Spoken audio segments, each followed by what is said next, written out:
Inicio a la unidad 2 que viene a ser diseño de losas.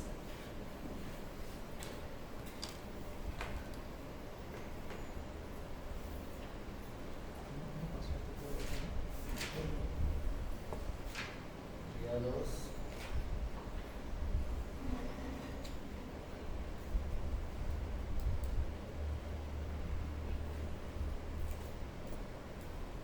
Diseño de losas.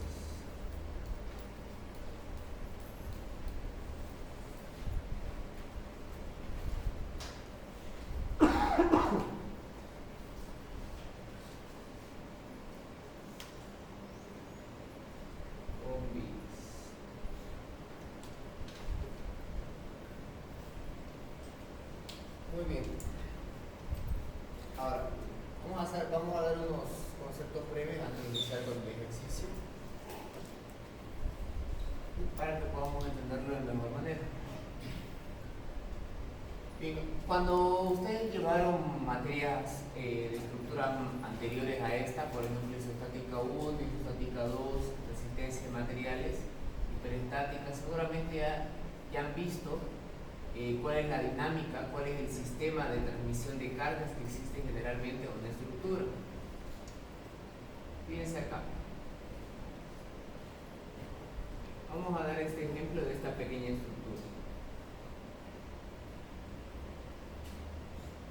Supóngase que tenemos una losa. Una losa es un elemento en dos direcciones, ¿no? Un elemento plano. Y a esta losa vamos a decir que le llegan cargas.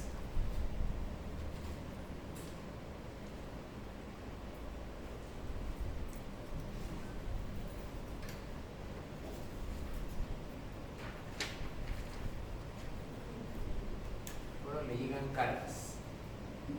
Unas cargas. Ustedes saben bien de que una estructura, o bueno, un elemento estructural suele apoyarse en otro. Pregunto, una losa, ¿en qué elemento se apoya? ¿A qué elemento le transfiere su carga? Viga. La viga, ¿no? Muy bien. A las vigas.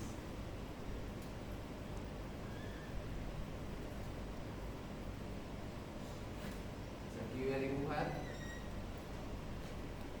unas vigas. Ahora, hay veces donde estas vigas se suelen apoyar en otras vigas de mayor rigidez, o sea, unas vigas más grandes.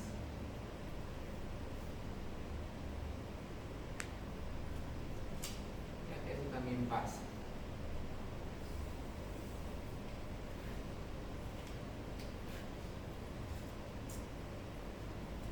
Ahora, la viga, ¿en qué elemento se apoya? ¿En qué elemento se apoya una viga? Las columnas, ¿no? Correcto.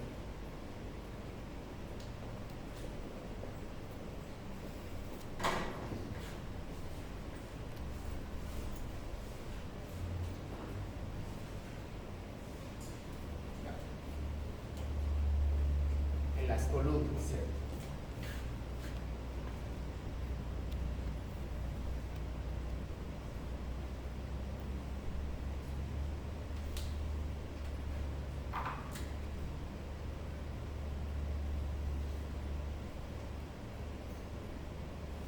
¿Sí? Y las columnas sabemos que descargan sobre la fundación y esta va hacia el suelo.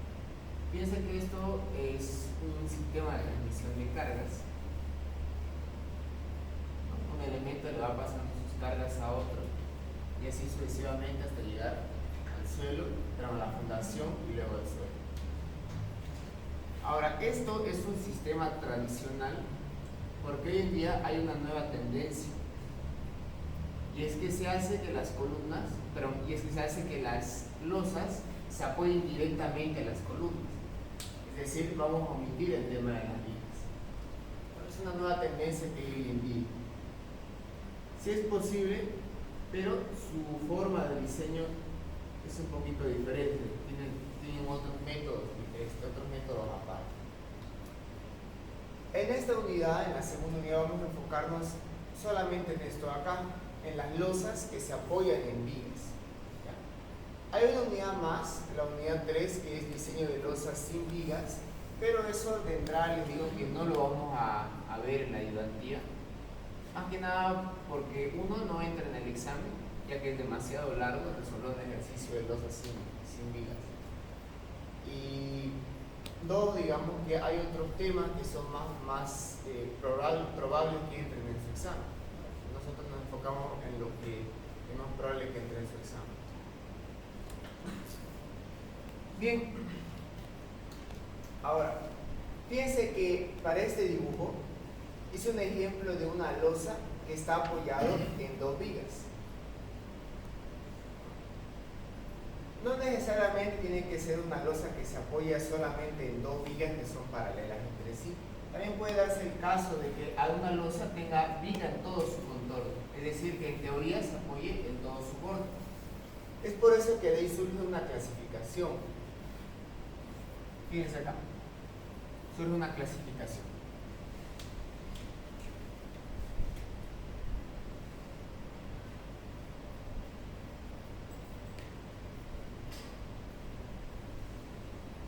Surge una clasificación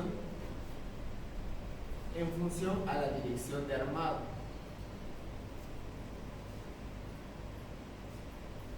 Van a ver cómo es eso.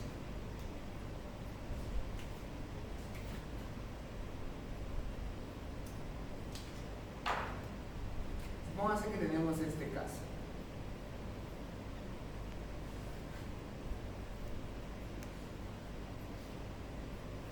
Fíjense, voy a dibujar acá una losa vista en planta y vamos a decir que esta losa se está apoyando en una viga y otra viga, dos vigas que son paralelas entre sí, así como este dibujo de acá. Tenemos una losa que está apoyada en una viga y otra viga que está en sus bordes. Cuando tenemos una losa de este tipo, ¿ya? Que también puede ser de forma horizontal, o sea, esta viga puede venir aquí y esta aquí, o esta viga de acá puede venir un poquito más para la izquierda. A esto se lo conoce como losa armada en una dirección.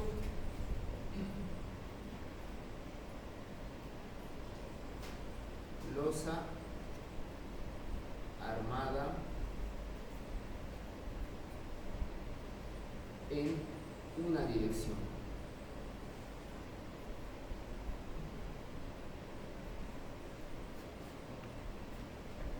Nuevamente, cuando tenemos una losa que está apoyada en dos vigas que son paralelas entre sí, ¿ya? Se dice que la losa está armada en una dirección, o sea, esta losa se va a apoyar en esas dos vigas. Y cuando tenemos este tipo de casos, este tipo de losas, se hace el siguiente dibujo: un círculo con dos líneas que apunten hacia sus apoyos. En este caso, una línea está apuntando a este apoyo de acá y a este apoyo de acá. Indicarlo así: apoyo, que vendría a ser una viga, y acá otro apoyo. La gran pregunta aquí es: ¿cómo va a trabajar esta viga? Pero ¿cómo es que trabaja esta losa? Van a ver como que cuando tenemos una losa armada en una dirección, la forma de trabajar es idéntico al que hacíamos con las vigas. Fíjense lo que vamos a hacer. Vamos a agarrar una franja de ancho unitario. Aquí. Voy a agarrar una franja de ancho unitario, es decir, una franja de 1 metro. Y vamos a diseñar este elemento, ¿no? Esta losa, como si fuera una viga. Sería así: estoy agarrando esta franja de 1 metro.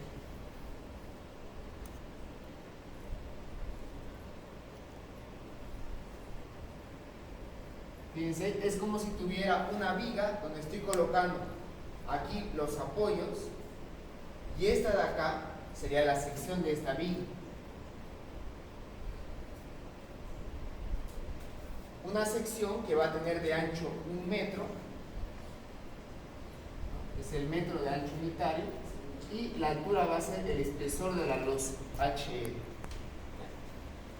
Nuevamente, una losa armada a una dirección se diseña como una viga, porque lo que hacemos es agarrar una franja de ancho unitario y diseñarlo como una viga, como hemos hecho en los ejercicios anteriores.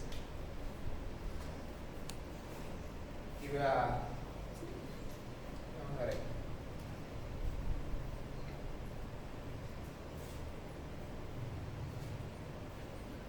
Ahora, ¿qué pasa cuando nuestra losa tiene apoyo en todo su contorno? Cuando tiene viga en todo el borde.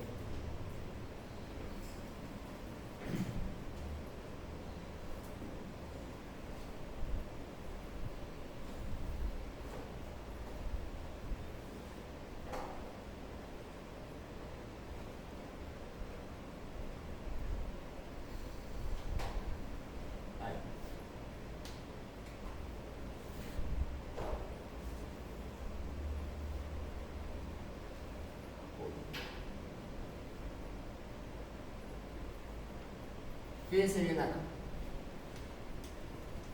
Cuando una losa tiene viga en todo su contorno, uno puede decir directamente, bueno, es una losa armada en 2 direcciones, seguramente. No.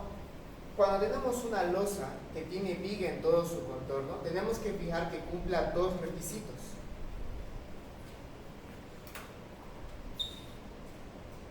Tiene que cumplir 2 requisitos para que podamos decir que esto es una losa armada en 2 direcciones. El primero es que tiene que tener viga en todo su contorno, viga en todo el borde. Viga en todo su contorno.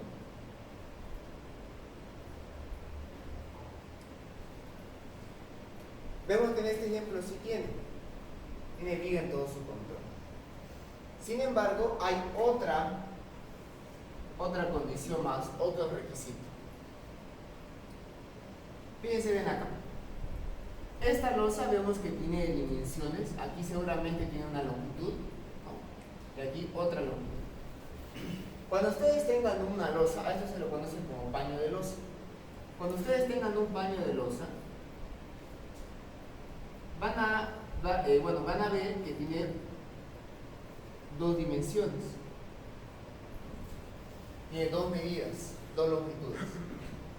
La longitud más grande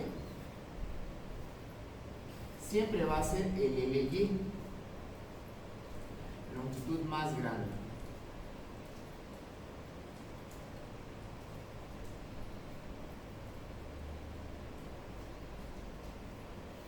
Y la dimensión más pequeña va a ser el LX, la longitud más corta.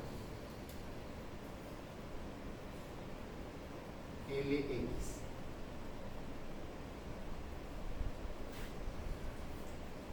Longitud más corta.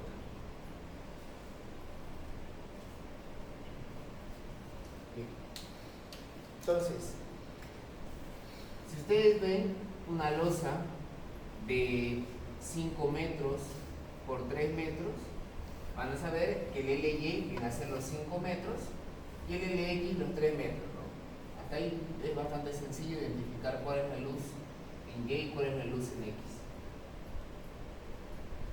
Bien, el segundo requisito es que la división que hay entre LY y LX, LY dividido LX, tiene que ser menor o igual a 2.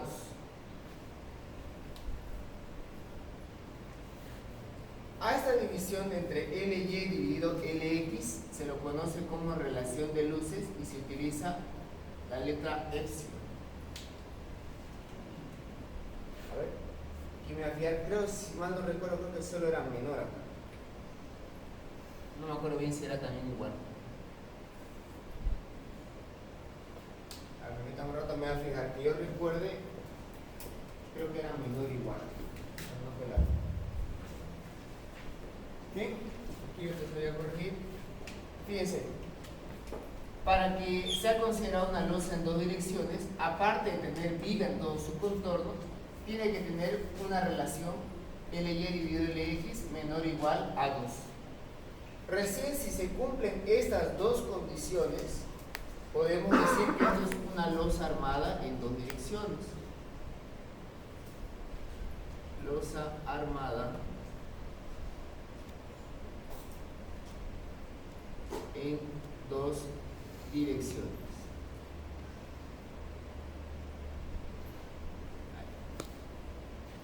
Y si es una losa armada en dos direcciones, anotamos el siguiente símbolo: un círculo y 4 líneas indicando a todos los apoyos.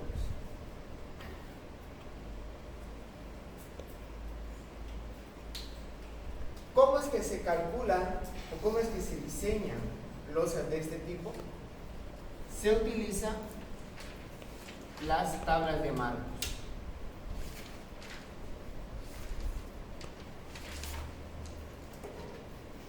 Para diseñar una losa en dos direcciones utilizamos las tablas de marcos. Digo, tablas de marcos.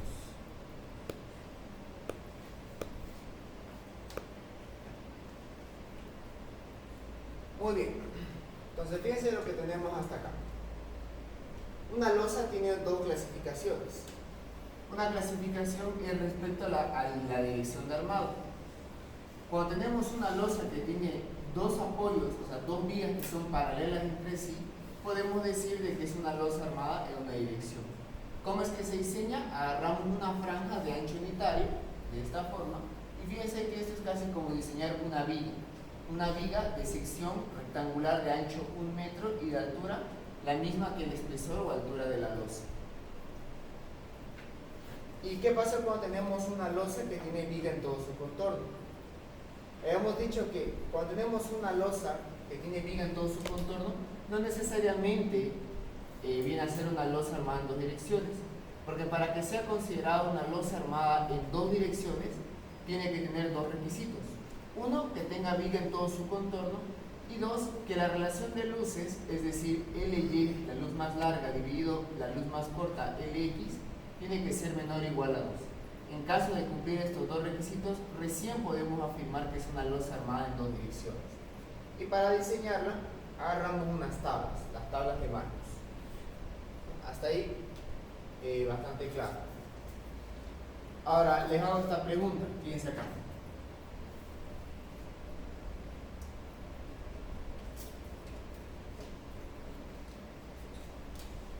Supóngase que tenemos esta losa.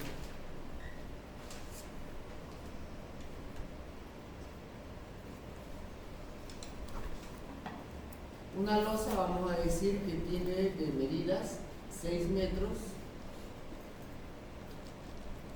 y 2,5 metros.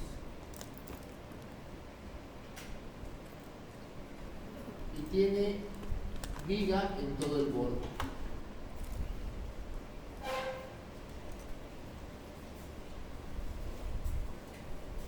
Les pregunto, ¿cuál sería su dirección de armado? ¿Qué tipo de losa sería esta? ¿Losa armada en una o dos direcciones? En una.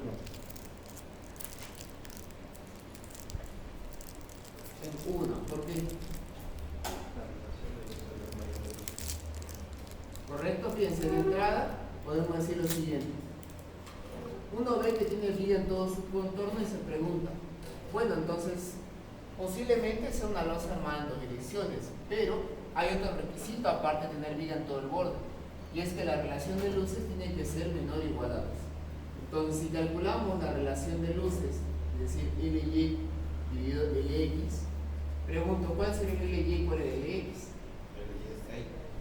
¿Correcto? LY es 6 y por lógica el LX 2.5. Entonces, si dividimos 6 dividido 2.5, ¿cuánto nos daría? 2.4. 2.4 claramente es mayor a 2.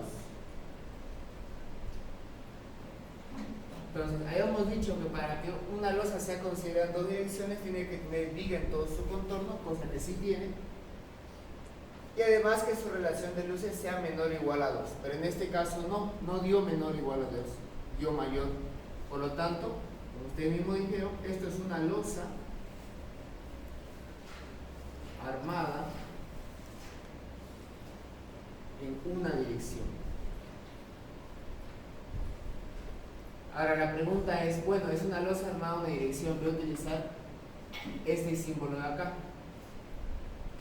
Pero pregunto, ¿en qué vigas se estaría apoyando si esto va a ser una losa armada en una dirección? ¿En estas de acá o en estas de acá? ¿En cuál? La segunda, ¿no? Correcto. Siempre se va a apoyar, si fuera una losa armada en una dirección, se apoya en la luz más corta. En este caso la luz más corta es X igual a 2,5. Correcto. Como ven, es bastante fácil identificar cuándo es una losa en una dirección y cuándo es una losa en dos direcciones. Ahora,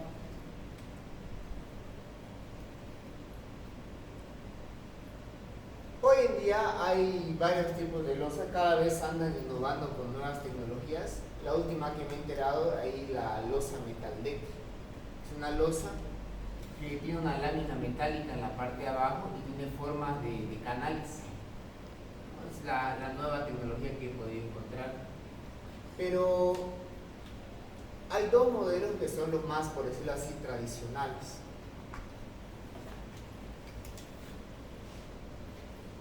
Están, y que hoy en día todavía se siguen utilizando, están las losas llenas o macizas, también le dicen. Losa llena o maciza. Una losa llena o maciza es cuando tenemos una losa de espesor constante.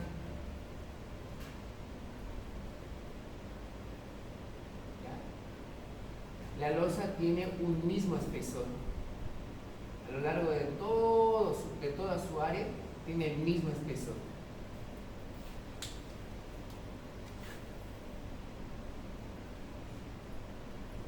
Un espesor al cual lo vamos a llamar HL, o altura de la losa. Es el mismo espesor a lo largo de toda la losa. De todas, esta es la losa más fácil de construir, ya que implica menos, digámoslo así, menos elementos de encofrado, menos tiempo, porque es más fácil armar el encofrado de este tipo de losas.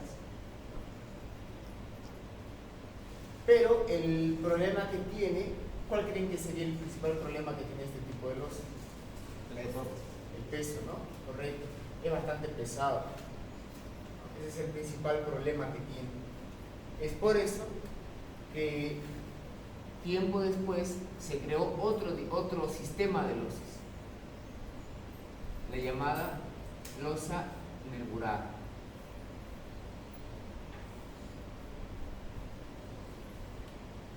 La losa nervurada debe su nombre a los nervios. Tal vez se pregunten, ¿no? ¿Y qué son los nervios? Fíjense acá. Los nervios son como unas pequeñas vigas, vamos a llamarlo así, que forman parte de la losa misma.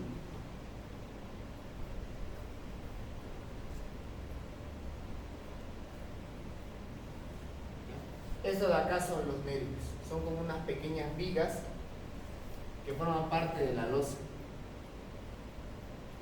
Nervios.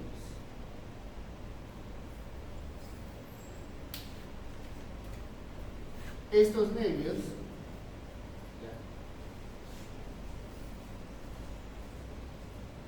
fíjense acá. Estos nervios, entre estos nervios, mejor dicho, hay un complemento, o sea, un relleno, que suele ser un material con un peso mucho más ligero. Antes se utilizaban unos ladrillos para rellenar estos espacios. Hoy en día estos espacios se los rellena con plastoformo.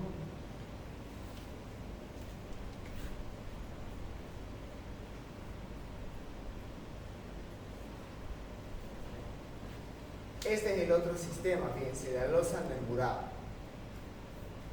La ventaja de la losa nervurada es que es más ligera porque parte del área, mejor dicho, parte del volumen de la losa está rellenado por otro material que es mucho más ligero. Hoy en día utilizamos plastoformo para rellenar estos espacios. Es un tipo de losa que se creó justamente por el problema que tiene el anterior. Como este es muy pesado, dijeron, ¿de qué forma podríamos hacer una losa que sea más ligera? Y ha surgido esta idea, la losa nervurada. Y la losa nervurada puede estar en una o dos direcciones. En este caso tenemos nervios solamente en una dirección, pero también se puede hacer nervios en la otra dirección. También pueden venir de esta forma. Ahora, tal vez algunos se pregunten, ¿y qué pasa con la losa con billetes? Es otro tipo de losa que hoy en día también harto se utiliza. Fíjense que la losa con billeta es prácticamente una losa nervurada. ¿Cómo es que construyen la losa con billete?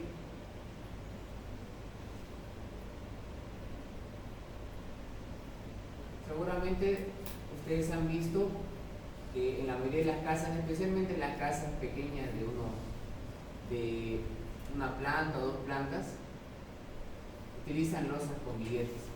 Lo que hacen es, a las vigas que están a los extremos, colocan las viguetas, que son como unas vigas de sección tipo T invertido. Luego colocan un relleno de plastoformo,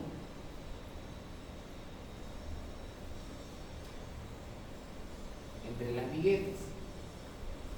Y luego hacen el encofrado y vacían. Fíjense entonces que la parte de arriba, esto se lo conoce como placa, la parte de arriba. Esta placa, sumado con las viguetas, prácticamente estamos teniendo un sistema de losa nervurada. Solamente que aquí la sección es rectangular y aquí es la sección tipo T invertida que tiene las viguetas. O sea, una losa con vigueta es prácticamente una losa nervurada en una dirección. Bien, entonces fíjense que con todo esto que estamos viendo acá, surgen diferentes formas de diseñar, por decirlo así.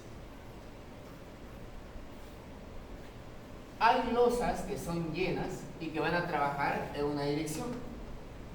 Hay losas llenas o macizas que trabajan en dos direcciones. Hay losa nervurada que trabaja en una dirección y hay losa nervurada que trabaja en dos direcciones. Entonces, esos cuatro tipos de diseños, esos cuatro tipos de análisis y diseño, vamos a verlos en ayudantía. Para la clase de hoy vamos a empezar por ver un sistema de losa llena, armado en una dirección. Vamos a empezar entonces esta unidad de esta forma. Losa llena en una dirección. ¿Cómo es que se diseña? ¿Cómo es que se analiza? ¿Cómo es que se diseña? Para la siguiente clase vamos a ver losa llena armada en dos direcciones. El siguiente, losa nervurada en una dirección. La subsiguiente, losa nervurada en dos direcciones. Estos son los cuatro tipos de losas que vamos a ver en la ayudantía. Pregunto, ¿tienen alguna duda entonces con respecto a la parte teórica? He hecho un super resumen, digamos, de toda la unidad, ¿no? Que es lo que vamos a ver. Esto en teoría el ingeniero ya lo explicaba y nosotros solamente complementamos con el ejercicio. ¿Quedó claro esta parte teórica? ¿Sí? Armando, Sí. un amigo que está en el turno de la tarde como ingeniero comentó que el examen va a ser el 11 de octubre. Sí, sí. Ya, al final de la clase vamos a ver cómo podemos solucionar eso. Bien, veamos entonces cómo es que se hace el diseño. Fíjense lo que tenemos acá. Dice, para la losa llena, mostrada en la figura, ya de entrada nos está diciendo qué tipo de losa es. Realizar los cálculos necesarios hasta llegar a un detalle de armado en planta. O sea, hay que calcular en las armaduras básicamente. ¿Qué datos tenemos? Tenemos el espesor de la losa, ¿no? espesor o altura de la losa HL igual a 13 centímetros. Tenemos la resistencia del hormigón que vamos a utilizar, en este caso un hormigón H21. Tenemos la tensión de fluencia del acero, en este caso 5000 kilos sobre centímetro cuadrado, y además nos está dando lo que sería la carga viva. Fíjense que es una carga viva superficial, ¿no? Fíjense en la unidad, kilos sobre metro cuadrado, es decir, los kilos, ¿no?, que se concentran en un metro cuadrado de losa. En este caso hay que considerar 250. ¿Qué más tenemos de datos? Fíjense que visto en planta, la losa se está apoyando en esta viga de acá, y estas vigas a su vez se apoyan, fíjense, esta columna de 40 por 30 y otra columna de 30 por 30. Y lo mismo, 30 por 30 y una columna de 40 por 30. Y dice que son vigas de 30 por 80. Tenemos además las dimensiones de toda la losa. Fíjense, en horizontal tiene 14 metros y en esta dirección tiene 8 metros y medio. Nos preguntamos entonces, ¿cuál va a ser la dirección de armado de esta losa? ¿Serían una o dos direcciones? Una, ¿no? De entrada una dirección porque no tiene viga en todo su contorno, así que queda descartada esta opción y automáticamente nos vamos a esta de acá, una losa armada de una dirección. Si quisiéramos anotar los signos, o bueno, los símbolos que se utilizan, sería de esta forma, fíjense. Para todo este paño de losa que hay acá, vamos a decir, esta losa está armada en una dirección y se apoya en las siguientes líneas, esta de acá y esta de acá. Ahora pregunto, fíjense, ¿qué tipo de losa sería esta? Es una losa que solamente tiene viga en un borde, en un voladizo, ¿no? Correcto. Sería una viga, una losa en voladizo. Para una losa en voladizo se utiliza el siguiente símbolo: un medio círculo y se apunta hacia el borde que no tiene ninguna viga. Bueno, entonces fíjense, estos son sus símbolos: losa armada a una dirección y losa en voladizo. La losa en voladizo se diseña, bueno, una losa en voladizo es automáticamente una losa a una dirección, ¿no? Acuérdense de eso. Bien, entonces pasemos al diseño. ¿Cómo es que se diseña una losa armada a una dirección? Primero que nada hay que identificar qué tipo de losa, o mejor dicho, cómo es que va a trabajar esta losa, cuál es su dirección de armado. Como acabamos de mencionar, vemos que estas losas no tienen viga en todo su contorno, ¿no?, sino que tienen dos apoyos, y esos dos apoyos son paralelos entre sí. Por lo tanto, de entrada podemos decir que es una losa armada en una dirección. Ya aplicamos el porqué en esta parte. Ahora, segundo paso, ese es el primero, hay que ver cuál es la condición de armado, si están en una o dos direcciones. Segundo paso, hay que calcular cuánto es la carga que le llega a un metro cuadrado de losa. Entonces vamos a agarrar un metro cuadrado. Ya sabemos que en un metro cuadrado va a haber 250 kilos de carga viva, ¿no?, carga viva concentrada. Pero la carga muerta no lo tenemos, hay que calcular. Fíjense cómo vamos a calcular ese metro cuadrado de carga muerta. Veamos. Si yo agarro un metro cuadrado de losa, obtengo lo siguiente. Fíjense acá. Imagínense que estamos sacando literalmente un metro por un metro de losa. Vamos a tener aquí un bloque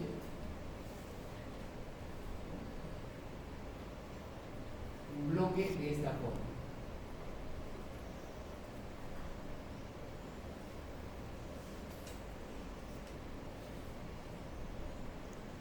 Ahí.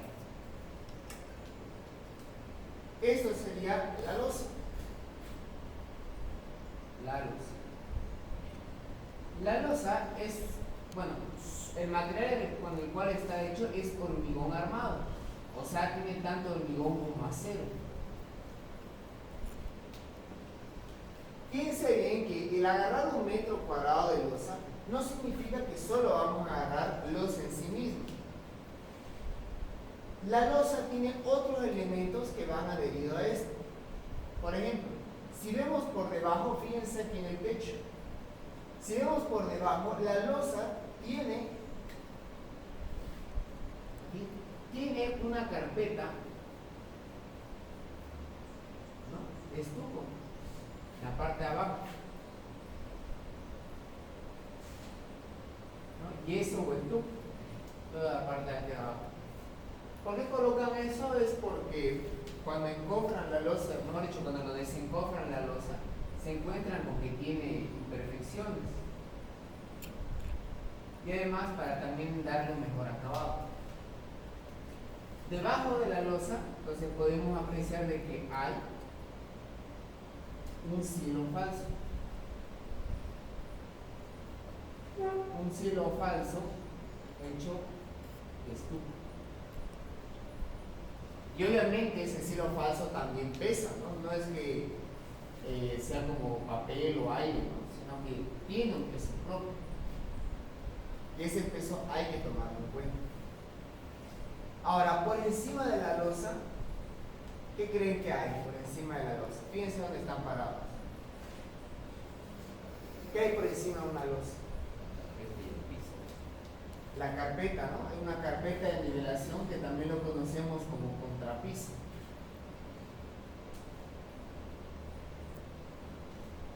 Aquí arriba hay un contrapiso, que es una carpeta de nivelación.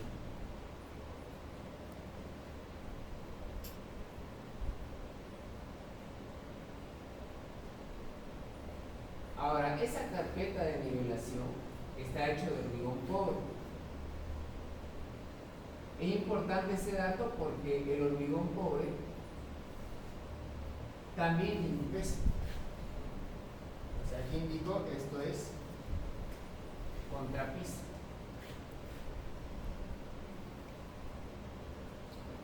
Contrapiso de hormigón pobre.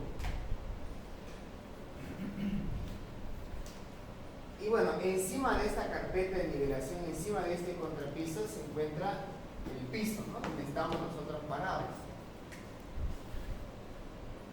Es verdad que entre el contrapiso y el piso hay igual, ¿no?, una pequeña carpeta de cemento cola, ¿no? Porque para colocar el piso le colocan un cemento cola. Con eso es que colocan el piso, ¿no?, que puede ser cerámico, de porcelana, ¿no?, de varios materiales.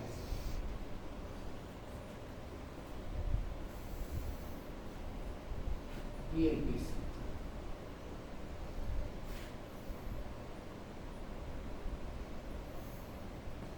Pero fíjense, estamos apreciando de que en un metro cuadrado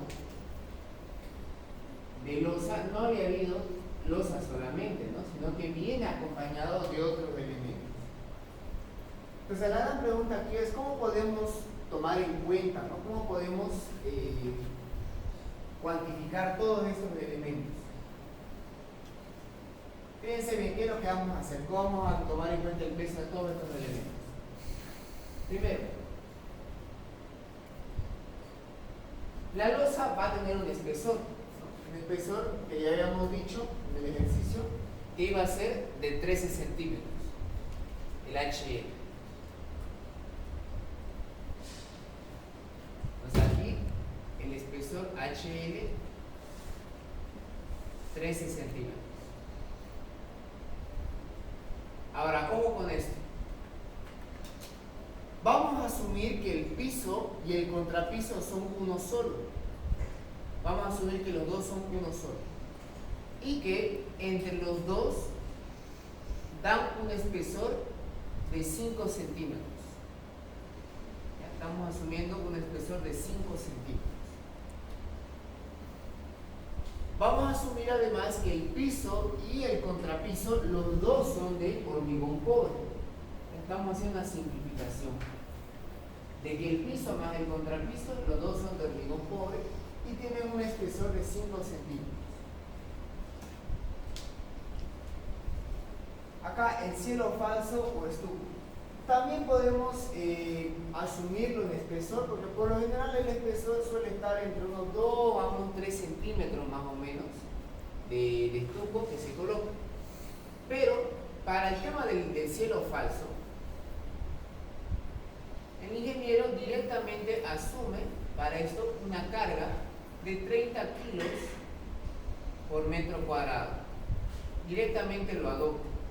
No se hace mucho lío acá. Y da aproximadamente eso. Si ustedes multiplican, fíjense, si ustedes multiplican el espesor, pónganle unos 2 centímetros de espesor por el peso específico del estuco, les va a dar aproximadamente 30 kilos por metro cuadrado. Bien, entonces fíjense, estamos haciendo estas consideraciones para ver cuánta es la carga muerta en un metro cuadrado de losa llena. Decimos entonces lo siguiente, fíjense.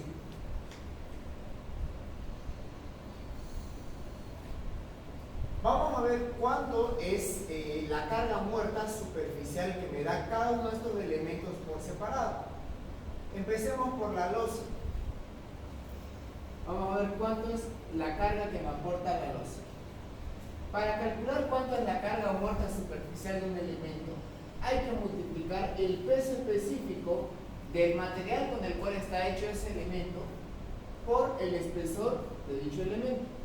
En este caso, habíamos dicho que la losa es de hormigón armado. Listo, peso específico de hormigón armado. Y esto lo voy a multiplicar por el espesor o altura de la losa, que ya hemos llamado HE. Entonces, si hacemos la multiplicación, tenemos lo siguiente. Peso específico del hormigón armado. ¿Recordarán ustedes de tecnología del hormigón o también en materiales de construcción? El peso específico del hormigón armado suele estar entre 2.380, 2.400 o a veces hasta 2.500 si hablamos de una losa que está muy armada. Kilos o metro cúbico. Nosotros vamos a agarrar el valor más desfavorable, que es este de acá, 2.500 kilos por metro cúbico, pero vamos a utilizarlo en la unidad de tonelada por metro cúbico. Por lo tanto, aquí vamos a tener 2,5 toneladas sobre metro cúbico y lo vamos a multiplicar por el espesor de la losa. Habíamos dicho que el espesor de la losa son 13 centímetros, vamos a llevarlo a metro, 0,13 metro, y veamos cuánto nos da. 2,5 por 0,13 nos da 0,325. Simplificando las unidades, tenemos 0,325 toneladas por metro cuadrado. Esa es la carga muerta superficial que me da solamente la losa. Ahora veamos para el piso y el contrapiso. Piso más contrapiso. Lo mismo, vamos a multiplicar el peso específico del material con el cual está hecho. En este caso, está hecho de hormigón pobre. Peso específico del hormigón pobre. Por el espesor estamos asumiendo 5 centímetros. Entonces veamos. Peso específico del hormigón pobre. El peso específico del hormigón pobre era 2,200 kilos por metro cúbico.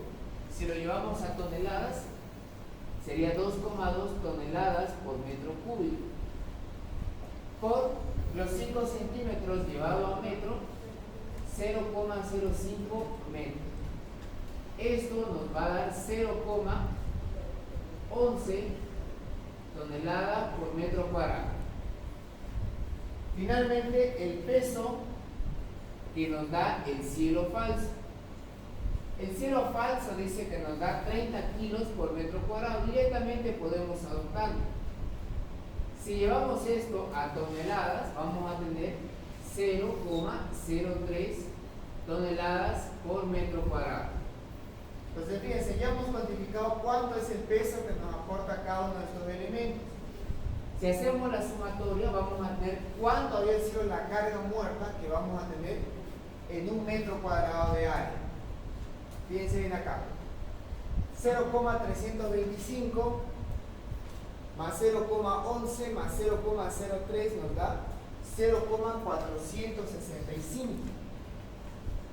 0,465 toneladas por metro cuadrado.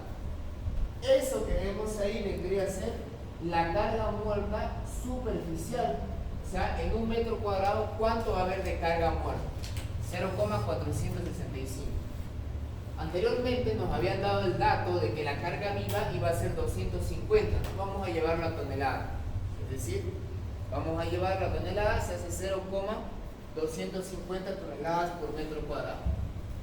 ¿De acuerdo? Fíjense, hemos cuantificado cuánto es la carga muerta y le estamos transformando la carga viva a tonelada por metro cuadrado. Fíjense, todo esto que hemos explicado aquí lo tenemos también acá, no solamente que visto de perfil, de esta forma. Muy bien, pues ya tenemos cuánto es la carga muerta y cuánto es la carga viva superficial. Habíamos dicho de que para diseñar un elemento en una dirección lo que se hace es agarrar una franja de ancho unitario. Como esta losa está armado de esta forma, fíjense, la losa se apoya en esta viga y además hay un voladizo, vamos a agarrar una franja de ancho unitario de esta forma. Un metro. Y vamos a diseñar este elemento como si fuera una viga, ¿no? Eso es lo que habíamos dicho que se hace en las losas armadas en una dirección. Se agarra una franja de ancho unitario y se lo diseña como viga, fíjense. Una viga que va a venir de esta forma, con un tramo y un voladizo.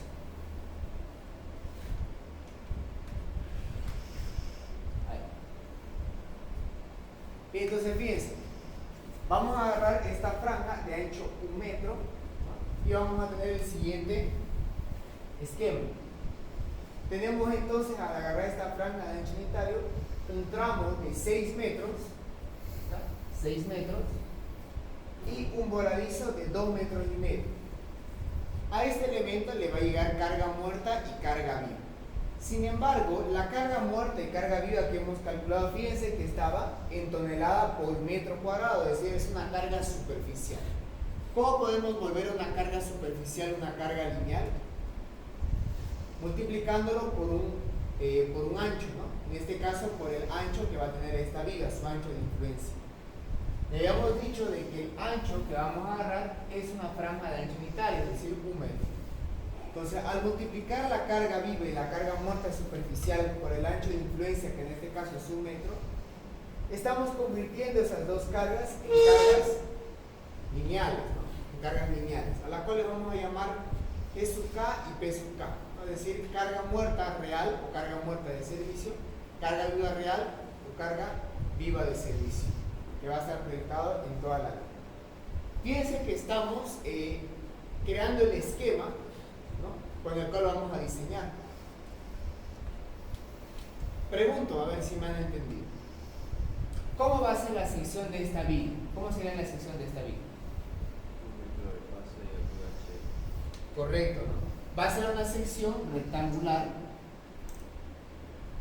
de ancho 1 metro. Fíjense, estamos agarrando la franja de ancho unitario de 1 metro y la altura va a ser la misma que la altura de la losa, ¿no? HL. Esta acá sería la sección. Entonces, es como la primera unidad, ¿no? Son como los problemas de la unidad número 1. Teníamos nuestro esquema, teníamos la carga muerta, la carga viva y teníamos además la sección con la cual íbamos a diseñar. Bien, ahora si vamos a diseñar, ¿no? Sabemos que tenemos que mayorar las cargas, como los anteriores ejercicios. Hay carga muerta y carga viva, por lo tanto hay que mayorar la carga muerta por un factor de 1,2 y a la carga viva por un factor de 1,6. Ahora, fíjense bien que en este ejercicio, o bueno, en todos los ejercicios de losa, El ingeniero les pide un diseño completo, ¿ya? No les pide analizar solamente un tramo, análisis polar, no, es un diseño completo de toda la losa. Cuando el ingeniero pide un diseño completo, se refiere a que hay que calcular no solamente los esfuerzos de momento, sino también los esfuerzos de cortante. Y recordarán ustedes bien de hormigón 1, que cuando uno diseña o cuando uno hace el esfuerzo de corte, ¿en qué parte se encuentra el cortante crítico?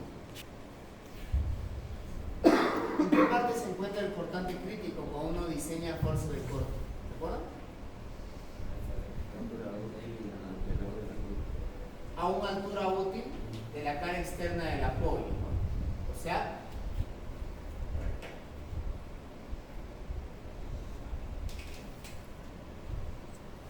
fíjense este ejemplo. Este es un ejemplo rápido.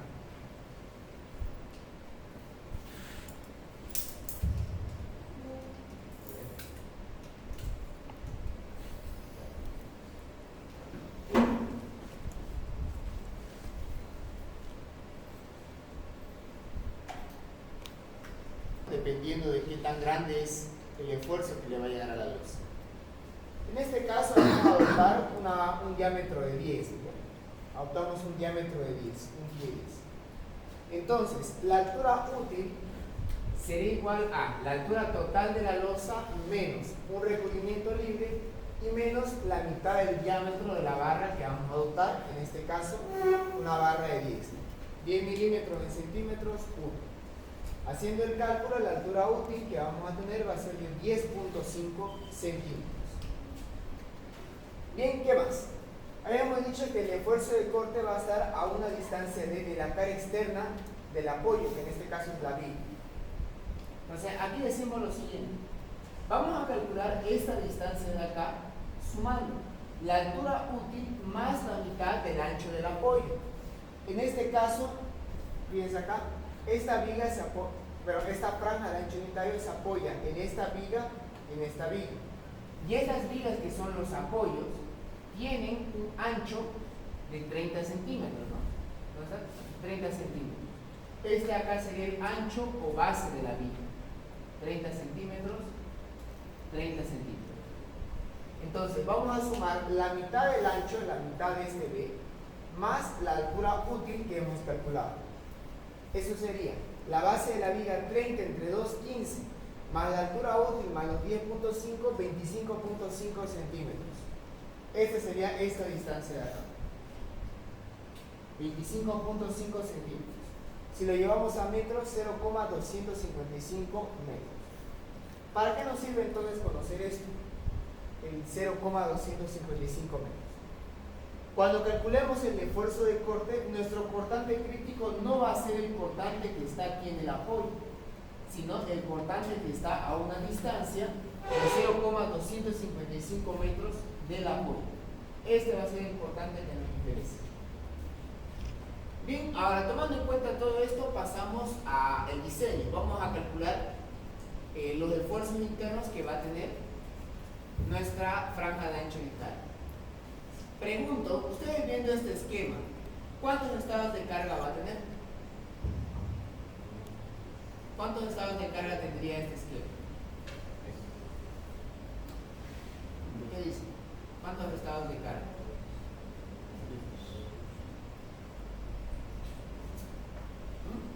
Acuérdense de los ejercicios que hemos hecho, todos los ejercicios que hemos hecho anteriormente.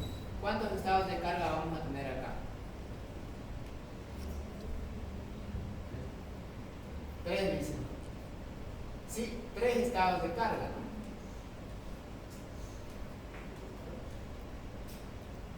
Tres estados de carga, correcto. Esos 3 estados de carga serían los siguientes.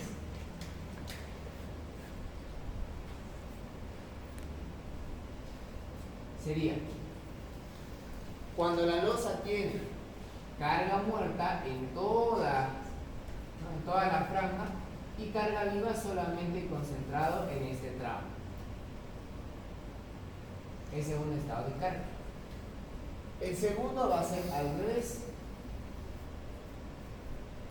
Cuando la franja tiene carga muerta en toda la franja y solamente carga viva en el voladizo.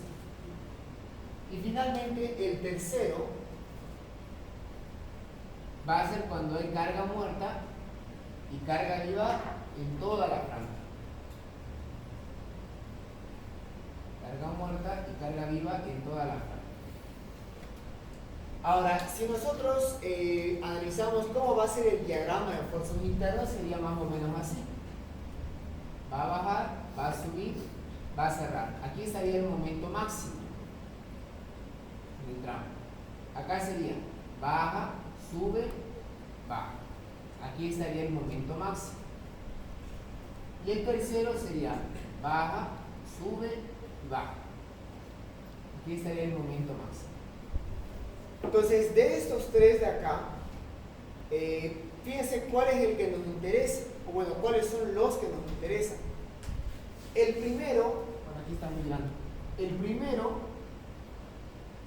nos va a dar un momento máximo, o sea, es la situación más desfavorable para el tramo. Ese nos interesa, sí nos interesa, porque es una situación que hay que considerarlo y hay que diseñar para esto. Segundo, los dos me están dando el momento máximo en el voladizo y me va a dar el mismo valor. Ahora, la pregunta es, ¿cuál de estos dos vamos a agarrar? ¿Cuál de estos dos estados de carga? ¿Cuál creen ustedes que sería más importante? ¿Este de aquí, el segundo o el tercero? El tercero, ¿no? ¿Por qué el tercero? ¿Por qué el tercero no lo podemos omitir? El tercer estado de carga va a ser siempre el que me dé los esfuerzos cortantes más grandes. Porque como todo está con carga, me da los cortantes más grandes. Entonces, para este ejercicio, el segundo estado de carga lo podemos omitir. Porque ese momento máximo también me lo da el tercero. Entonces, para este diseño vamos a hacer tanto el primero como el tercer estado de carga. Y una vez que tengamos estos esfuerzos internos, estos diagramas, vamos a hacer el diagrama de envolventes. Bien, entonces fíjense, vamos a hacer primero,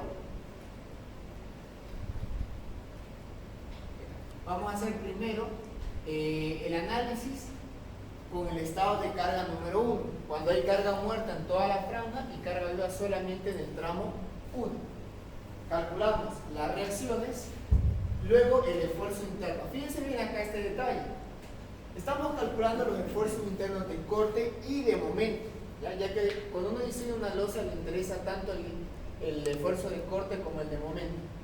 Pero además, fíjense que el cortante donde estamos analizando, ¿no?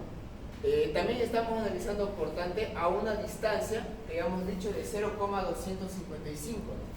Eso quiere decir que si esta franja de losa llegase a fallar por corte, lo va a hacer a una distancia de B, tanto a la derecha como a la izquierda del apoyo, y aquí también, en este caso sería la derecha del apoyo, 2,34 toneladas.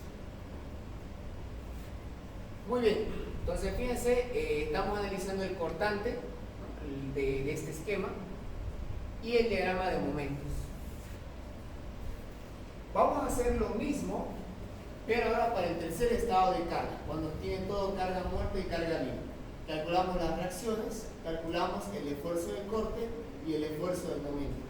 Nuevamente, el esfuerzo de corte lo analizamos también a una distancia dB de los apoyos, tanto a la derecha como a la izquierda. Ahora, ya que tenemos el diagrama de cortante y el diagrama de momento, vamos a superponerlo. ¿Cómo es? Vamos a colocar un diagrama encima del otro. De esta forma, fíjense, vamos a obtener lo que se conoce como el diagrama de envolventes. Entonces tenemos el diagrama de envolventes para el cortante y el diagrama de envolventes para el momento.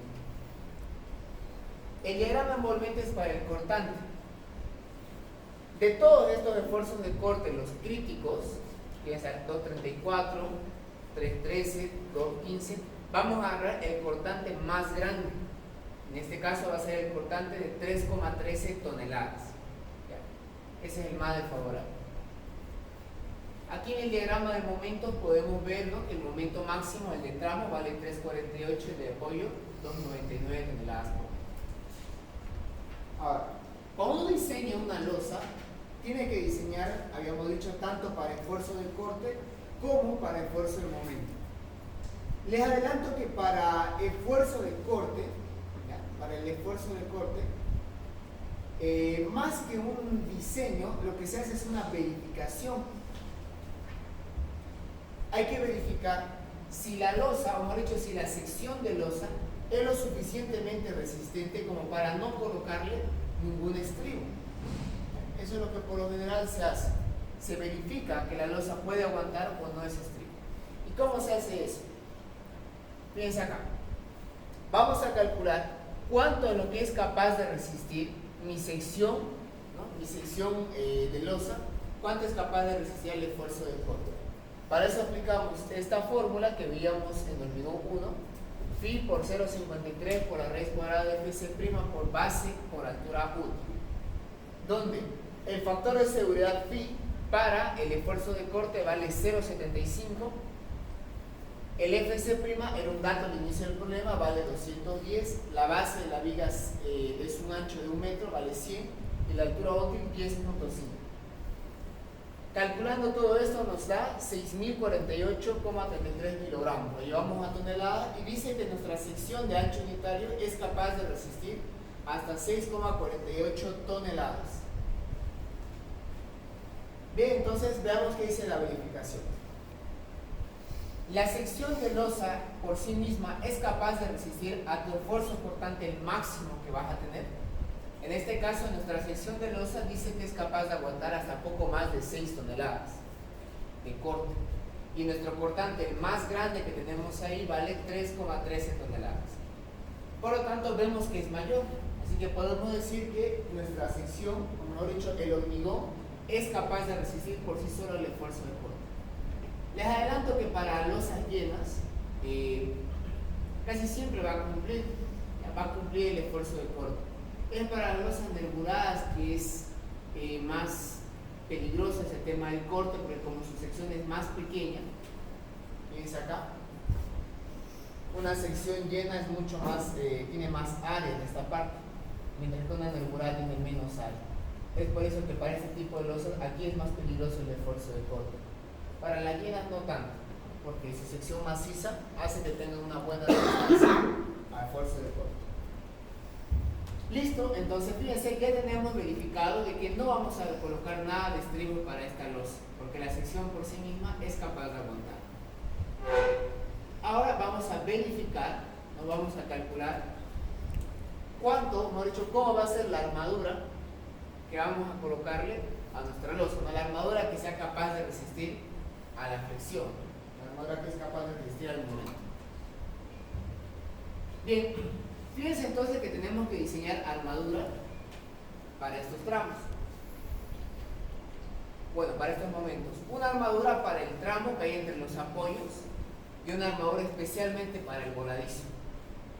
Empecemos, siempre se empieza por analizar para los momentos positivos, para los momentos de tramo. Van a ver por qué. Bien, vamos entonces al diseño de flexión. Con esto estaríamos acabando.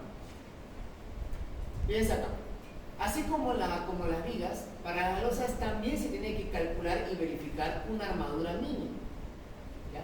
Y así también como en las vigas, también se verifica una armadura mínima por flexión y una armadura mínima por retracción y temperatura. La diferencia aquí está en que la armadura por retracción y temperatura, fíjense que la fórmula es diferente. Para las vigas, la armadura mínima por retracción y temperatura decía 14 sobre Fy base por altura útil. Pero para losas, la armadura mínima es 0,0018 por 4200 sobre Fy base por la altura total. Mucho cuidado con colocar aquí la altura útil, me va a dar diferentes valores.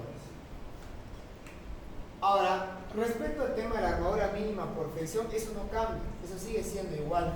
En este caso, 0,8 raíz cuadrada de Fc' sobre Fy base por altura útil no cambia, solamente es aquí abajo. Entonces, si hacemos el cálculo, fíjense lo que nos da. La armadura mínima por flexión nos dio 2,44 centímetros cuadrados y la armadura mínima por retracción de temperatura 1,97. ¿Cuál de los dos tomamos como armadura mínima? El mayor, en este caso 2,44. Muy bien, entonces analizamos. Empezamos por calcular lo que sería la armadura, ¿ya? La armadura del tramo AB. En este caso vale 3,48 y es un momento positivo. Es muy importante indicar, ¿no?, el sentido de las armaduras en función al signo del momento. Pregunto, si el momento es positivo, ¿dónde va la armadura? ¿Arriba o abajo? Abajo, ¿no? Correcto. Vamos a colocar la armadura abajo.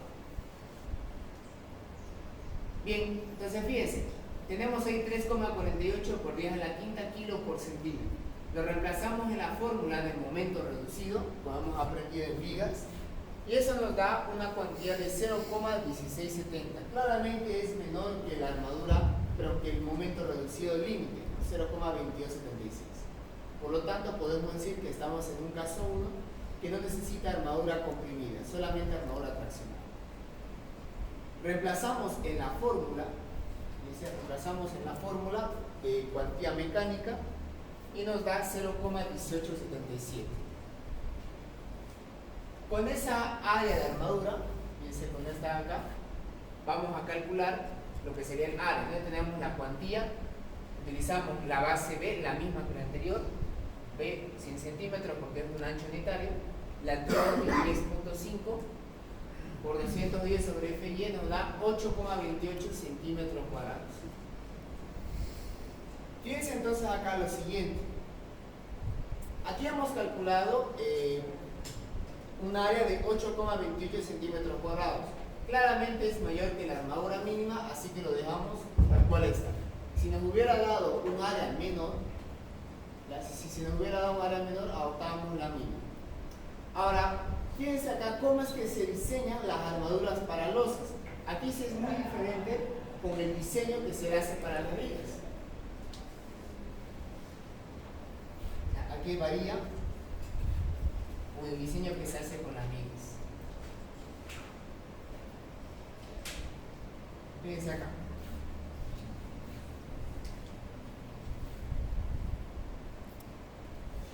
Para entender bien esta parte, cómo es que se analiza la armadura que se coloca en una viga, hay que entender este gráfico.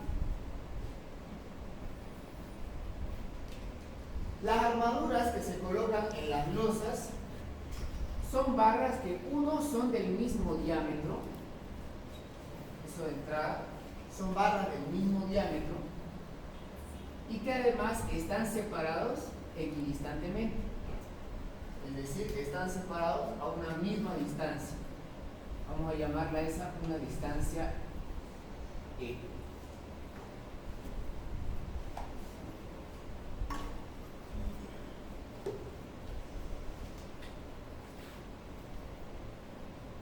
Están separadas a una distancia E. Bien, entonces, fíjense acá esto, cómo es que se hace el análisis. Vamos a agarrar una franja de ancho unitario, ya que para eso estamos diseñando una franja de ancho unitario de losa.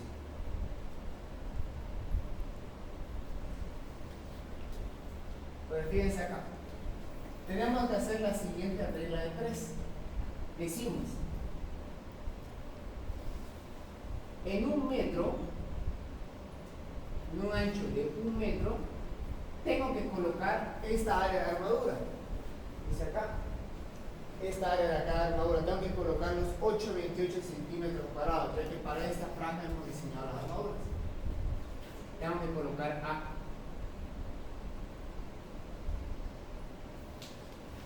Si ustedes ven de este gráfico, podemos afirmar lo siguiente: que en una distancia E, en un ancho E, mínimo nos vamos a encontrar con una sola barra. Por cada ancho E que yo vaya agarrando, mínimo voy a tener una sola barra. Y esa barra tiene un diámetro.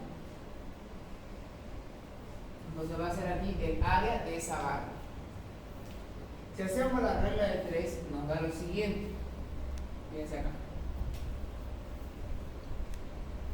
Decimos,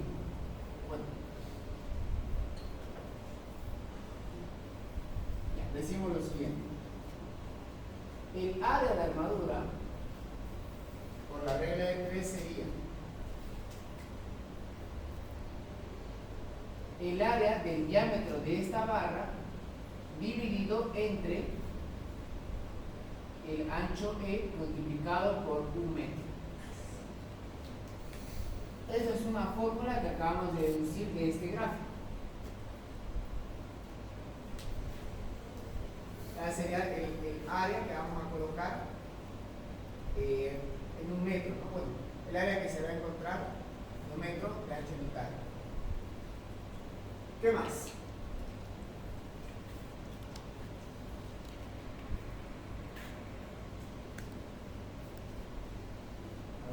No, aquí estoy equivocando. Aquí sería, a ver, una barra N barras. Sí, aquí está bien. En un ancho E vamos a tener una barra. En este vamos a tener N barras. N barras. Ahora sí. Entonces hacemos la regla de 3, aquí sería N barras. Aquí sería una sola barra. Ahora sí. Ahora, habíamos aprendido en el diseño de vigas de que el número de barras era igual a, el número de barras es igual a el área de armadura requerida dividido el área nominal de una barra. Si igualamos estos dos n, que sería el número de barras, obtenemos la siguiente fórmula. Dice así: una barra por 1 metro dividido espaciamiento E igual a dividido A sobre π. Aquí entonces despejamos el área de armadura requerida, mejor dicho, el espaciamiento. El espaciamiento es igual a área de armadura, área de una sola barra por 1 metro dividido entre el área de armadura requerida. Ahora sí. Ahora, este 1 metro vamos a convertirlo a centímetros, así que esto va a ser 100 centímetros. Sí. Entonces, fíjense, acabamos de deducir una fórmula. Cuando nosotros diseñamos las armaduras de una losa, realmente lo que nos interesa es ver cada cuánto tienen que ir espaciadas y qué diámetro voy a colocar, porque no conozco ni este dato de acá, el espaciamiento ni el área de la barra. Son datos que, bueno, no conocemos. Entonces, fíjense lo que vamos a hacer. Vamos a probar para diferentes diámetros, cuánto sería el espaciamiento que vamos a tener con esas barras. Y tenemos que verificar que al colocar esa barra no tiene que pasarse el espaciamiento máximo definido por norma. La norma me da una separación máxima entre barras. Bien, entonces fíjense lo que vamos a tener. Voy a probar con una barra de 8, aplicando la fórmula. Sería el área de una barra de 8, 0,5 por 100 dividido entre el área requerida, me da 6,04 centímetros. Eso quiere decir que si vamos a colocar barras de 8, van a ir separadas cada 6 centímetros. Si vamos a colocar una barra de 10, reemplazamos el área de una barra de 10 y eso nos da 9,54 centímetros. Quiere decir que si colocamos barras de 10, van separadas cada 9 centímetros y medio. Barra de 12. Si colocamos barra de 12, reemplazamos el área de una barra de 12 y nos dice que van separadas cada 13,65 centímetros. Si colocamos una barra de 16, dice que van separadas cada 24,28. Fíjense que de acá, esta separación, se pasa de la separación máxima por norma.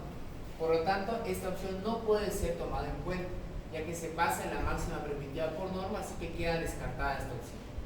Por lo tanto, nos quedamos con la opción anterior, que serían las barras de 12, separados en este caso cada 13,65 centímetros.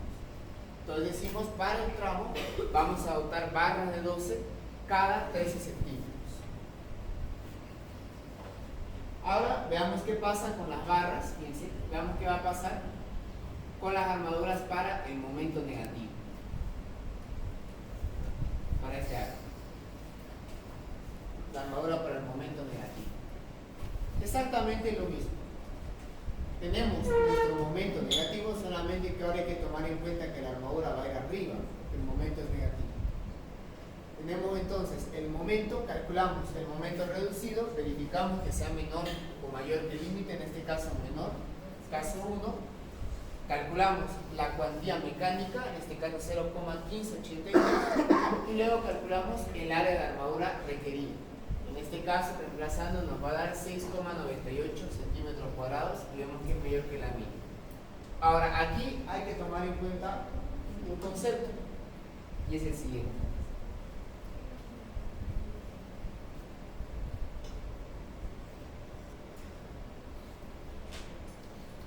Van a ver que para las losas llenas,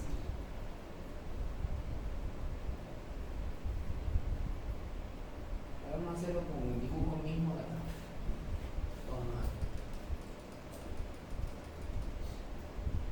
Cuando uno diseña losas llenas, por cuestiones, digámoslo así, eficientes y cuestiones económicas,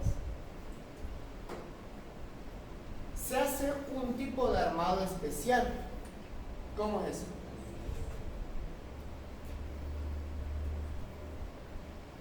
Se colocan barras. A ver, si el momento es positivo, el armador tiene que ir abajo, ¿no?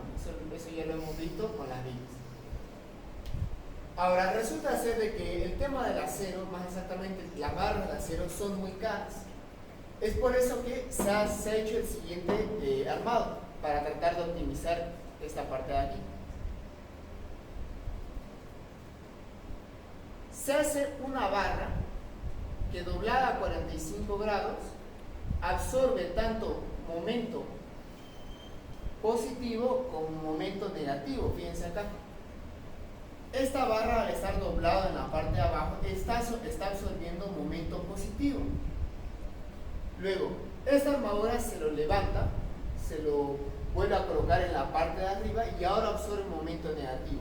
Y estábamos viendo que aquí, en esta parte, como es un voladizo, va a haber un momento negativo. Entonces, este tipo de armado se lo conoce como armado francés. Una armadura que absorbe tanto momento positivo como momento negativo. Fíjense entonces lo siguiente. Hace un rato hemos calculado la armadura que se necesita aquí en el borde negativo. Nos dio 6, algo, ¿no? Creo que era 6,98 centímetros cuadrados. A esa armadura hay que descontarle este aporte que me da el armado francés. Más exactamente, sería la mitad de las armaduras que van a ir en la parte positiva, la mitad va a ir y va a absorber este momento negativo, o esta armadura que se necesita para el momento negativo. Entonces, ¿cómo podemos cuantificar eso? Fíjense acá. Aquí en este apoyo nos dio un área de armadura, ¿no? Nos dio un 6,98 por ahí más o menos centímetros cuadrados para que absorba el momento negativo. A eso entonces hay que restarle la mitad de la armadura que hay aquí en el tramo. La armadura que hay en el tramo AB. ¿Y cuánto era la armadura que hemos colocado en el tramo AB? En el tramo AB eran barras phi de 12 cada 13 centímetros. Ahora, fíjense que eso de acá está expresado como una orden, no está expresado en términos de área. ¿Cómo podemos convertir esto en área? De esta forma. Si nos vamos a la fórmula que hicimos, que demostramos hace un rato, tenemos lo siguiente. El espaciamiento dice que es igual a área de armadura requerida por 100 dividido área. Si despejamos de aquí el área, vamos a obtener esta expresión de acá. Dice que aquí esto podemos convertirlo, esta orden, en un área reemplazando. Aquí sería área de la barra de 12, 1,13 por 100 dividido entre el espaciamiento, que hay en este caso son 13 centímetros. Entonces, si eso lo reemplazamos acá, obtenemos lo siguiente. 1,13 por 100 dividido 13. Entonces, fíjense, al hacer esta resta, al descontarle el aporte de la armadura francés, ya no estaríamos hablando de la armadura requerida para ese momento negativo, sino que es un área menor. Y esa área esa área de armadura se lo conoce como armadura suplementaria. Que sería esto de acá.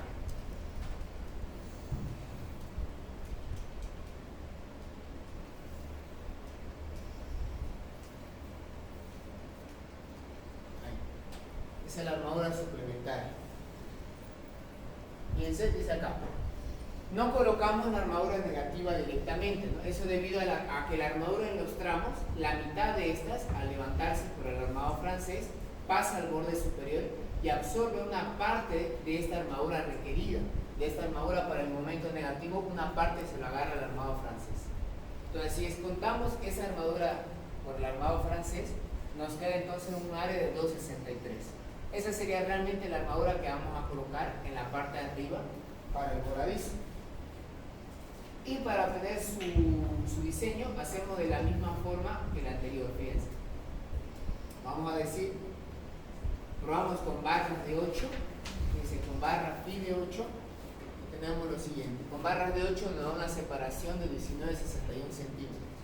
Con barras de 10 nos da una separación de 30 centímetros. Dice la norma que la separación o espaciamiento máximo de barras que van en la armadura suplementaria es 30 centímetros. Así que nos quedamos con esto. Barra de 10 cada 30 centímetros clavadito. Aquí de 10 ya, bien, hasta aquí entonces ya tenemos las armaduras que van a venir. Fíjense, la armadura que va a venir. La armadura que va a venir tanto para el tramo como para el voladizo.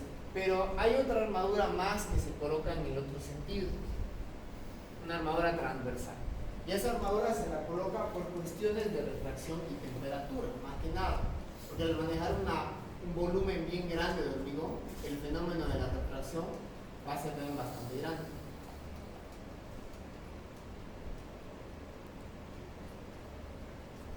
Muy bien, entonces fíjense cómo se calcula la armadura de repartición.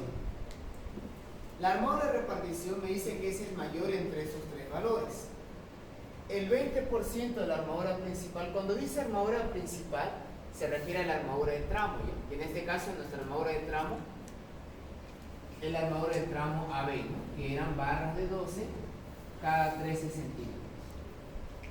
Entonces, fíjense, aplicamos la fórmula, área es igual a área de la barra por 100 dividido entre el espaciamiento. Entonces aquí va 100 por el área de la barra, área de una barra de 12 son 13 y el espaciamiento son 13 centímetros. Eso nos da 1,74 centímetros cuadrados. La otra opción es la fórmula de armadura mínima por retracción y temperatura. Esta ya la hemos calculado anteriormente, nos dio 1,97. Y la otra dice que son barras pi de 6 cada 25 centímetros. Reemplazando nos da 1,12. ¿Cuál es el mayor? El 1,97. Entonces reemplazamos acá. Para la armadura de repartición, fíjense que su separación máxima son 25 centímetros. O sea, hay que considerar eso. Si colocamos barras de 8, sería 100 por el área de una barra de 8, 0,5 entre la armadura de repartición, 1,97 nos da 25,38. Cabalito con la separación máxima. Por lo tanto, la armadura de repartición van a ser barras de 8 cada 25. Una vez que por fin ya tenemos todas las armaduras, pasamos a hacer el diseño en plano. Fíjense acá. ¿Cómo vamos a hacer el diseño en plano? Tenemos ahí lo que serían las medidas. Y aquí al lado voy a colocar lo que sería nuestro diagrama de envolventes, ¿no? El que teníamos. Solamente voy a colocar el diagrama de envolventes del momento. Bien, entonces fíjense cómo va a venir la cosa. Vamos a colocar una armadura aquí en la parte de abajo que absorba lo que sería parte del momento positivo. Más exactamente, ¿cuánto va a absorber esta barra? La mitad. la mitad de este momento positivo. La otra mitad lo va a absorber el armado francés. ¿Y cómo va a ser eso? Vamos a colocar una línea, vamos a cortar a la mitad exactamente el diagrama de momento en la parte positiva, y esa parte nos indica de dónde tiene que venir el armado francés en la parte de abajo. O sea, en este tramo sí o sí el armado francés tiene que estar abajo. Por seguridad vamos a añadir una altura útil en los extremos y recién ahí vamos a levantar la barra a 45 grados. Y luego esta barra va a venir y va a cerrar ese extremo, y va a venir y va a cerrar hasta el final, ¿no? hasta el voladizo. Esa sería la armadura francesa, el armado francés. Ahora, ¿qué pasa con el momento negativo? Lo mismo. Va a venir acá, donde está el momento negativo, hasta donde acaba el momento negativo, y de aquí tiene que venir una barra. Ahora, para no confundirlo al contratista, ¿no? Para que no tenga ese problema de decir dónde ve la barra, si arriba o abajo, las armaduras que van netamente en la parte de arriba se lo nota de manera segmentada. Esta aquí es nuestra armadura suplementaria, nos dio barras de 8 cada 30 centímetros, va en la parte de arriba. Y finalmente la armadura que va en el sentido transversal no viene a ser la armadura de repartición. Bueno, aquí está un poquito más detalle lo que sería el armado francés. Una barra va recta y la otra va levantada. Recta, levantada, recta, levantada. Ahora, habíamos determinado que para las armaduras de tramo eran barras de 12 cada 13 centímetros. O sea, fíjense acá, entre una barra y otra tiene que haber cada 13 centímetros. Entre una recta y una levantada, 13. Entre una recta y una levantada, 13. Pero pregunto, ¿cuánto tendríamos entre una barra recta y otra barra recta? ¿Cuánto sería esta distancia? 26, ¿no? Entonces, ¿qué quiere decir eso? Que entre una barra recta y otra barra recta serían 26 centímetros. Y entre una armadura, entre una barra con armado francés y otra con armado francés también van a haber 26 centímetros. Por lo tanto, esta barra acá serían barras de 12, las rectas cada 26 centímetros. Cada 26 centímetros. Y entre una barra con armado francés y otra con armado francés serían cada 26 centímetros. Y bueno, finalmente las armaduras de repartición son las que van en el otro sentido, y habíamos determinado que eran barras de 8 cada 25. ¿Cuál la repartición solo va en ese sentido, no?